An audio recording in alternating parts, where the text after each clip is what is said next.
I'm doing this video because I found out that Tim Tebow has been acquired by the New York Jets.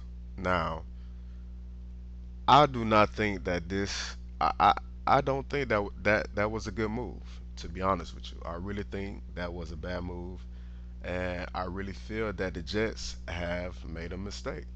And actually, I feel that the Jets have made a couple of mistakes this past season and this past year, especially recently, uh, and extending the contract on Mark Sanchez. But that's not really what I'm here to talk about today. I mean, Mark Sanchez is he's all right quarterback or whatnot.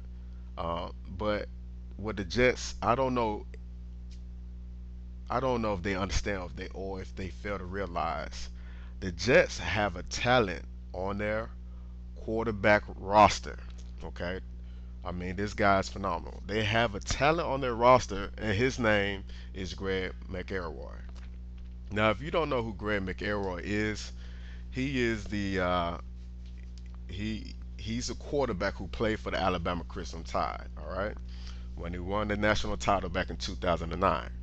Now, this guy, Greg McElroy, he won. He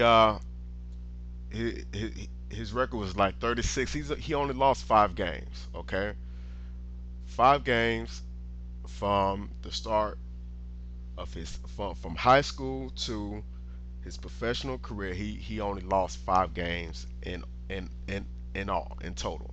So his record is 36-5. I mean, is uh, the guy is smart. He's wise. He might not have the biggest arm or the strongest arm, but he has a good knowledge of the game.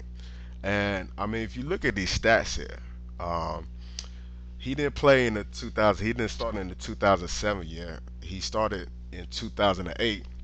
And you see when he came onto the scene that Alabama went from 7-6 to 12-2, and the next year Alabama went 14-0, winning the national championship game.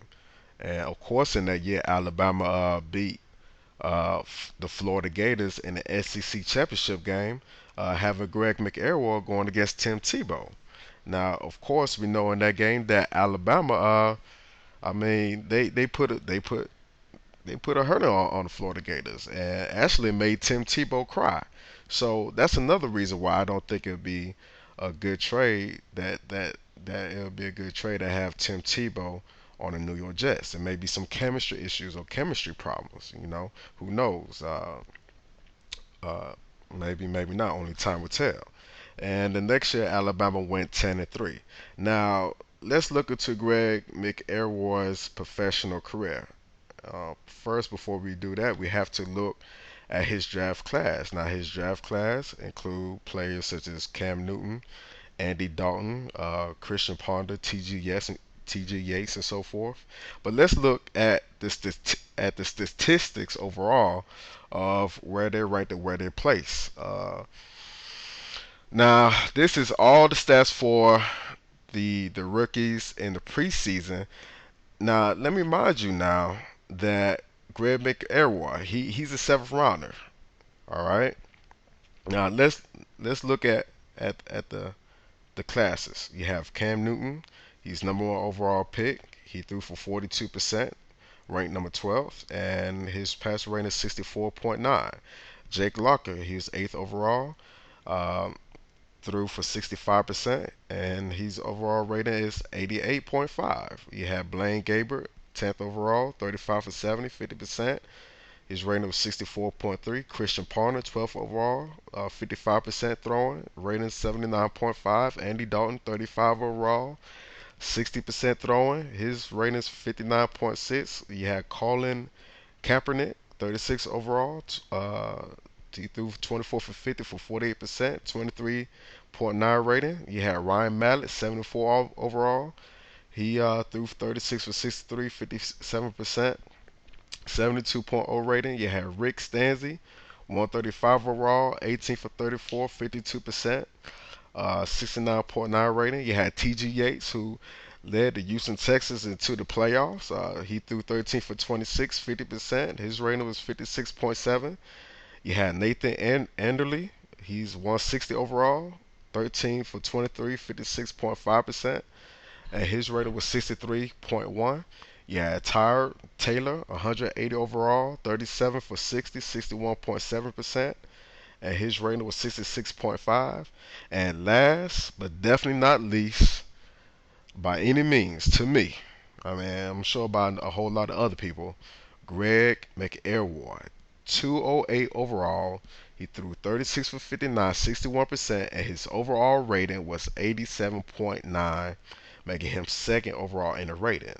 Now, I feel that Greg McElroy may be the next, or at least close to, if not near. I feel like he's a diamond in the rough. He's next, similar to, close to, and it's hard. You really don't. I just got come close to saying he's close to the next Tom Brady story. That's why I feel he is possibly, close to being the next Tom Brady situation. I feel like he is a phenomenal athlete. A phenomenal, uh, gifted quarterback. Okay, of course, you have your athletes like Cam Newton's, then you have your quarterbacks like Peyton Manning or whatnot. This guy, Greg McElroy, is a phenomenal. He has a knowledge of the game. He is an accurate quarterback. He may not have the strongest arm, but this guy is talented. I'm telling you, he needs to be starting for somebody's football team in the NFL. He wins games. He's proven it. He's a leader. And the New York Jets are going to have three starters in the quarterback position. They're going to have Mark Sanchez. They're going to have Tim Tebow and Greg McElroy. Three starters. Three starters on their quarterback depth chart. All right. One we know is a starter for sure, Mark Sanchez. Tim Tebow was a starter before. Greg McElroy, he's better than Mark Sanchez to me. All right.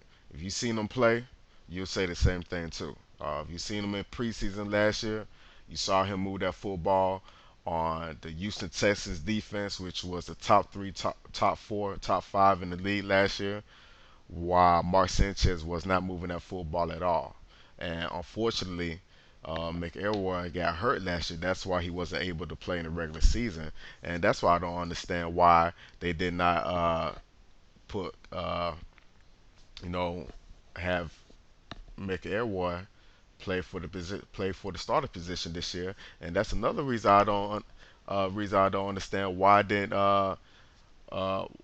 Mark Sanchez get the extension when Greg McElroy could have possibly got the starter position, and they couldn't have traded Sanchez, got more plays. They could have did a lot of things. So, but that's just my take on things, and I just don't think they should have got Tim Tebow, but now they do, and hopefully they can make the best of it, and we'll see where it goes. But also on this video, I have another user on YouTube who has his opinions and views on Greg McElroy as well.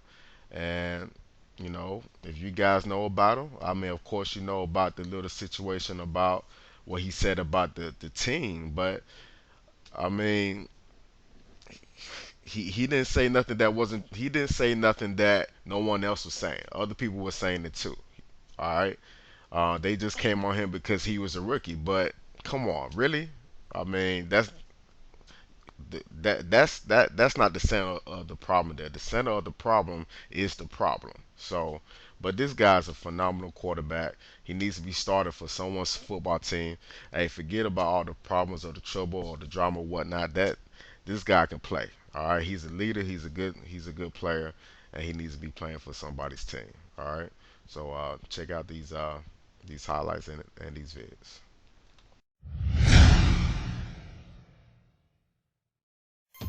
It was tough going for Greg McElroy versus the Texans. In his first pro action, he received little protection from his offensive line and was battered and bruised to the tune of 5 sacks. But he hung in there, escaping pressure and making plays. Were it not for the brutal drop in the end zone, McElroy pulled out. I love his decision making. Here he checks down to his secondary target. And on this play, he tucks it and runs and doesn't risk an interception with a short 3 points sitting there in a close game. McElroy is the real deal and will only get better from here. He has the smarts to play in this league and the toughness and poise to step in should Sanchez go down.